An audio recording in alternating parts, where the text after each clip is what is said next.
देखिए ये क्वेश्चन कह रहा है कि a stone is drop from a balloon going up with a uniform velocity of 5 metre per second if the balloon was 50 metre high when the stone was dropped find the height when the stone hits the ground। तो question में ये कह रहा है कि एक balloon है जो कि उड़ रहा है with uniform velocity 5 metre per second. तो पहली बात तो ये कि जब ये यूनिफॉर्म वेलोसिटी से उड़ रहा है तो इसकी इनिशियल वेलोसिटी और फाइनल वेलोसिटी सेम ही होगी क्योंकि वेलोसिटी यूनिफॉर्म है।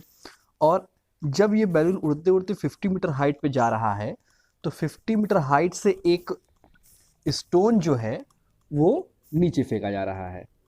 क्योंकि stone under the gravity work करेगा इसलिए जी की वैल्यू वहाँ पे एज ए एक्सेलरेशन ली जाएगी जिसकी की वैल्यू मैं मान ले रहा हूँ 10 मीटर पर सेकेंड। तो देखिए क्वेश्चन में दिया गया है हाइट की वैल्यू 50 मीटर, जी की value 10 metre per second, u या वी की वैल्यू 5 मीटर पर सेकेंड। तो सबसे पहले हम टाइम को कैलकुलेट करेंगे by using second equation of motion that is s is equal to u t plus half a t square. चूंकि ये जो स्टोन मोशन कर रहा है अंडर द ग्रेविटी कर रहा है यानी यहाँ पे जो ए की वैल्यू होगी एक्चुअल में ए ना होके वो जी की वैल्यू से आपका रिप्लेस हो जाएगा। ठीक है, अब देखिए यहाँ पे अगर मैं वैल्यू रखूँ तो एस की वैल्यू कितनी हो जाएगी आपकी एच के बराबर हो जाएगी क्योंकि यही आपका डिस्प्लेसमेंट है। तो यहाँ से एस इज इक्वल टू हो जाएगा आपका 50। ठीक है, यू की वैल्यू मैं ले रहा हूँ माइनस क्योंकि जब ये बॉडी ऊपर की तरफ जाएगी तो कभी ना कभी इसकी वेलोसिटी, चूंकि मैं डायरेक्शन अपोजिट ले रहा हूँ तो मुझे वेलोसिटी माइनस लेनी पड़ेगी। तो यू की वैल्यू आपकी यहाँ हो जाएगी कितनी -5 और टाइम मुझे कैलकुलेट करना है तो विल गेट टी प्लस 1/2। जी की वैल्यू कितनी है आपकी 10, तो आप लीजिए यहाँ पे 10 इंटू टी स्क्वायर। अब अगर आप इसको कैलकुलेट करेंगे तो आपको मिलेगा ये कैंसिल हो जाएगा और मिलेगा आपको 50 is equal to -5t plus 5t square. और अगर आप इसको सिंप्लीफाई कीजिए तो 5 1 जा 5, 5 1 जा 5 और 5 10 जा 50। तो फाइनली आपको मिलेगा 10 is equal to -t plus T square. और यहाँ से इसको हम कह सकते हैं कि T square minus T minus 10 is equal to 0। और आप ध्यान दीजिए तो ये आपका एक क्वाड्रेटिक इक्वेशन है क्योंकि यहाँ पे स्क्वायर 2 है। ठीक है, तो इसको मुझे सॉल्व करने के लिए श्रीधराचार्य का रूल लगाना पड़ेगा और श्रीधराचार्य का जो फॉर्मूला होता है by formula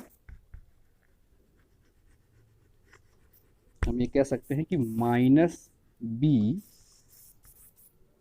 plus minus under root B square minus 4ac upon 2a। और ये जो इक्वेशन है आपका, इस इक्वेशन को अगर मैं स्टैंडर्ड फॉर्म में लिखूं तो ये बन जाएगा मेरा a X square plus B X plus C is equal to 0।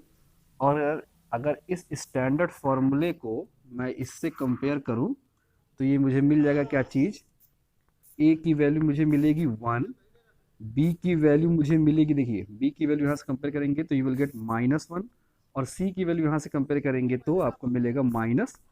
ठीक है, अब इन तीनों वैल्यू को अगर मैं इसमें रखूँ तो ये मुझे मिलेगा क्या चीज़, माइनस बी की जगह क्या है आपका -1 यानी minus of -1 plus minus under root B की जगह है आपका -1 तो -1 का स्क्वायर -4, ए की वैल्यू है आपकी 1 और सी की वैल्यू है आपकी -10 अपॉन 2 इंटू ए की वैल्यू है आपकी 1। ठीक है, अब इन सारे वैल्यू को अगर आप सॉल्व कीजिए तो आपको मिलेगा,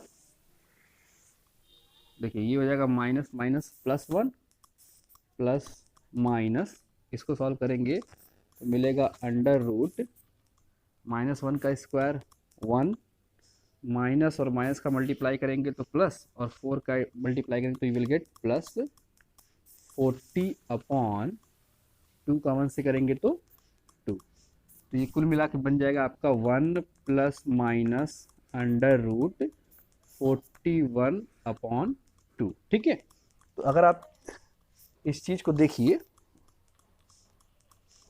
तो आपको यहां से t की 2 वैल्यू मिल जाएगी। ठीक है, तो एक t की वैल्यू होगी आपकी 1 प्लस अंडर रूट 41/2 और एक t की वैल्यू मिलेगी आपको 1 माइनस अंडर रूट 41/2। देखिए अगर आप इसको सॉल्व करेंगे इस वैल्यू को, तो टाइम की वैल्यू आपकी निगेटिव में आएगी, और टाइम चूंकि निगेटिव हो नहीं सकता इसलिए इस वैल्यू को हम पूरी तरह से इग्नोर कर देंगे। इसको हम सॉल्व जब करेंगे तो मुझे टाइम की वैल्यू आपको मिलेगी 3.7 सेकेंड। ठीक है, तो हमको कुल मिला के जो ये जो स्टोन है कितने समय में नीचे आएगा उसका वैल्यू मुझे पता चल गया, और वो हो गया आपका 3.7 सेकेंड। ठीक है, अब देखिए क्या होगा कि इस 3.7 सेकेंड में, इस 3.7 सेकेंड में ये बैलून और भी, मतलब ये जो बैलून जो 50 मीटर हाइट पे था वो 3.7 सेकेंड तक और ऊपर जाएगा। ठीक है, तो आप बताइए कि 3.7 सेकेंड में वो कितना हाइट मेजर रीच करेगा। तो यहाँ से मैं निकाल सकता हूँ, क्योंकि उसकी यूनिफॉर्म वेलोसिटी v या u कह लीजिए कितनी है 5 मीटर पर सेकेंड। ठीक है, और टाइम कितना है, कितना एक्स्ट्रा टाइम है 3.7 सेकेंड। ठीक है, तो आप चाहिए तो स्पीड इज इक्वल टू या velocity is equal to displacement upon time से आप डिस्प्लेसमेंट निकाल सकते हैं। So will get u into T is equal to D, और यहाँ से u की वैल्यू है आपकी 5 इंटू 3, t की वैल्यू 3.7। ठीक है, तो ये हो जाएगा आपका